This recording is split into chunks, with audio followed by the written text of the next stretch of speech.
Hello mga sisi ko! Bale itong parcel na to, dumating to sa akin siguro 1 month nang nakalipas.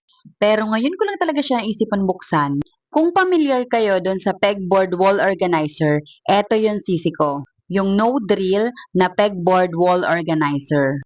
Yes sis, kasi nagandahan ko talaga siya and very organized siya sa room. At eto ngang binili ko is dalawang long box, clips and small hooks, and yung pegboard is 6 na piraso yung kinuha ko sis. So, depende siya sa'yo sisi ko kung ilang pegboard yung gagamitin mo. Kung dalawa, apat, anim, walo, or depende sa'yo sisi ko kung ilan talaga.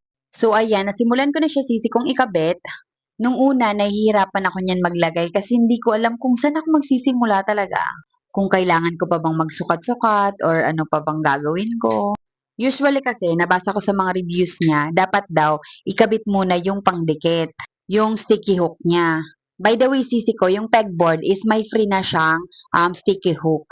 Sis, pag nagkabit ka pala niyan, dapat siguradong sigurado ka na talaga ng sizes niya, spacing nila, kasi sobrang dikit talaga niyang hook na yan. Yung tipong hindi mo na siya kailangan talagang tanggalin or di mo na siya kailangan tanggalin at ibabalik kasi grabe, super dikit sobra. Kaya dapat siguradong sigurado ka na tapos biglang dikit na talaga yan ng bonggang-bongga. Kung ang iba-iba, dinirect na nila sa wall yung sticker sa kanila kinabit yung pegboard. Ako, direct na talaga. Sinabay ko na yung dikit nila. So, ayan na sisi ko yung finished product ng binili kong pegboard and all accessories. Akala ko nung bumili ako niyan is sobrang napadami na yung checkout ko, yung hook, yung clips, yung box, yung pen holder. Sabi ko madami na yan.